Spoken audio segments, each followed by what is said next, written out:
Welcome, everybody, to this ChannelVision podcast. And today, joining us is a very special guest. He is the president and CEO of QuestBlue Systems. His name, Kevin Masse. Today, we're going to be talking specifically about owning the customer and everything that kind of goes into that. Kevin, how you doing today? Good morning. Good morning, everybody who's listening. Glad to be That's here. it's great to have you here, and it's going to be some incredible thought leadership on your end, I'm sure. I guess to start off, Kevin, what do people kind of need to know about owning the customer? So there's a few key ingredients that's important, and it's not for everybody, but for the folks that it hits that magic button and makes them scratch their head and say, geez, I wonder, this is for them.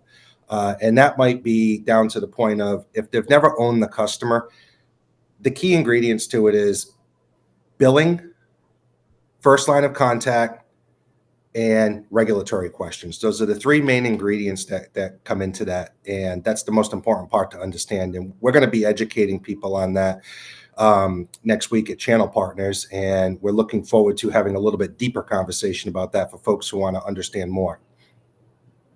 All right, and we will definitely be talking about channel partners shortly. What are some ways to kind of better understand what customers need and, to exceed those expectations?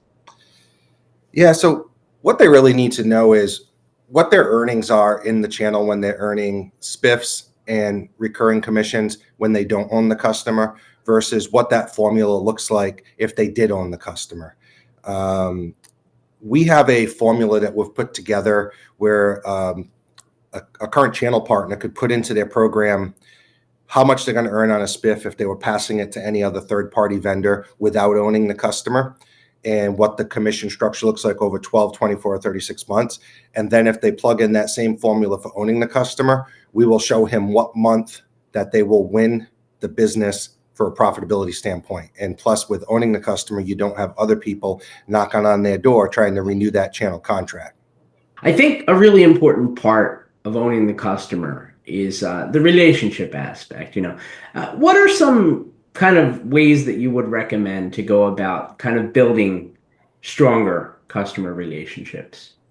I think the key ingredient to building a strong customer relationship is being that first line of defense for the person you're working with at the business you're working with, their location. So if you are the one they call for everything and anything related to their technology stack, then owning that customer is critical to building a long-term relationship because they will not likely call anybody else. They won't Google anybody else. They won't be searching for anybody else. If you are that first line of contact, you will earn even additional profit margin on every other aspect you're willing to offer them. And if you're not willing to offer it to them, send it back to the channel. But there's a good reason why you should keep that in your realm. You should keep owning that customer's relationship, and they will love you for the rest of your business relationship for doing so. If you make their job easier for owning their business by providing them the services with one phone call, it'll do nothing but grow. Okay. This may seem repetitive, Kevin, but how can you kind of go about being that first line for the customer? I know it's not always easy to kind of establish that early on. I think the very first instinct is for people to want to close a deal, right? Everybody's in sales that's working this angle, or they're small business owners running a channel program or an MSP program. And the very first step needs to be that relationship. No matter where you meet them, how you were introduced to them, it's the pain points that you solve by allowing them to call you or you call them and be that point of contact. And the very first building blocks of that is baby steps. What's the easiest thing you can solve for them today by owning that client and billing them on your paper? You have to find that out by listening. The customer will tell you what's wrong. The first thing they always want to talk about is, this is what I'm having a problem with. If you focus on that first, the next steps are easy. Listen, I noticed while I was helping you with your firewall that you're using outdated telecommunications equipment. Might I suggest we do this, and I can help you with that? And next thing you know, you have their firewall, their telephones, their messaging. It's just one step after another to building that relationship. But you have to start with solving their first problem. And that first problem, you won't know what it is without good, proper communication. How can QuestBlue kind of help with all of this? Yeah, so we've been doing this for 18 years now, and we've met folks from all sorts of backgrounds, from the enterprise level to corporate CTOs that need a solution for franchise rollouts, to people who are working in the channel or think they're working in the channel. Sometimes they're not quite sure what level they work in, but we help navigate that. So from the voice standpoint, we could be the Amazon of voice for what a channel partner is looking for, because we can connect them with all the different pieces in one shop, in one portal, and where our configurations are. So we step up and we teach them, we train them, we guide them. If they're the first line of defense for their customer, that's all they need to be. Anything more technical than what they're comfortable answering, they can send to us in a support ticket or a phone call, and they can also three-way call with our support team as an extension of their company. We won't mention our name. We'll extend that courtesy and that tech support right back into the program and keep them growing. The quicker we resolve a question that comes up, we can keep them moving and growing. It sounds like a whole lot of hand-holding, a lot, especially in the beginning, Kevin. What are some other differentiators that kind of set QuestBlue apart from the rest? No contracts. So that's something that's slowly coming around with some of the larger players, some of the bigger logos people might recognize. But for us, we've never had a contract. We've always felt that it was our obligation to earn your business every day, and not every 12 months, 24, 36 months.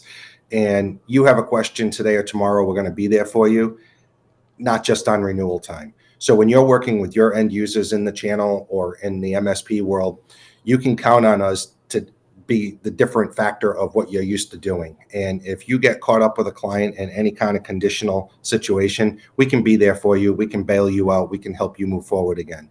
Now, not everybody, and to go back to the hand-holding side, not everybody needs that. A lot of people are very experienced in this industry, and the only change they're going to need is the administrative change of what it's like to bill the customer directly versus not billing the customer directly and just handing it off to another logo and letting them bill it. So the hand-holding side, it's only a little bit. Most of these people are very professional in the industry, and when things work, you don't need a lot of support. Well, it sounds like there's definitely a degree of like adaptability there, as far It as like is. what QuestBlue is able to provide. Could you speak to that? The need to be flexible with Yeah, the. absolutely. Um, Not everybody bakes a cake the same way, but there's a good chance they're all using eggs, flour, water, oil, and an oven at 350 for 35 minutes, right? Mhm. So how you get the ingredients put together makes a big difference for the person preparing the client relationship. And we get a lot of phone calls from our partners out there who are building new relationships, and they're not sure which direction to go with it. So a lot of times they'll reach out to us before meeting with their client, and there'll be one or two questions that come up. Could you help me navigate this and what they're asking for and what I'm able to deliver? Or would you join us on a call with the client, acting on our behalf to help us work through the difficult parts of the conversation and help us close the deal? And we're there for that. On either direction, we'll either help them with the ingredients to build a better cake, or we'll help them on the call with them as part of their team. All right, then you had me a cake, Kevin. So that's a little. Me too. I was thinking about dessert tonight. No, obviously, you guys are going to have a huge presence at the Channel Partners Conference and Expo in Las Vegas, booth 1954, by the way. What can people kind of expect from QuestBlue at the show? So one of the things we want to make sure they walk away with is the power to take back this conversation and do something with it on their own time, so they don't feel like they're in the middle of a sales pitch at an expo floor. So we're going to be passing out some USB sticks that have the embedded formulas in Excel, so they can plug in their current best competitor that they're getting spiffs on, commissions on, and plug in what they would do if it was on our platform and own the customer. And it's going to help them understand that, one, they can own the customer, build a better plan, build a retirement plan, build a legacy of revenue for their kids, their grandkids, et cetera.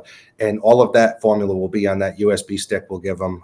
It's not very large. It's just a very well thought out formula that's been put together to help people navigate those waters. So that way it's not us telling them. They'll use their own math, their own numbers, and it'll tell them what the break-even point is on owning the customer or giving the customer away. But owning the customer is the legacy, and they can expect to get that from us. I think we have that for the first 50 visitors at the show.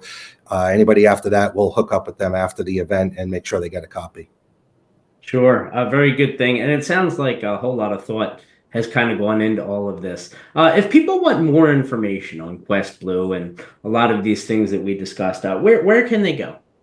So they can go right to questblue.com, and on that webpage, if they want to search for channel or partner, there's a search link up top there. Might be a little easier to navigate. And they can also fill out that contact form right on the main page. And by filling out that contact form, it's not going to a robot. There's no AI. We're going to respond as humans, and we can get on a call or get into a meeting or get to their location of business, no matter what city they're in, and sit down and build out a plan.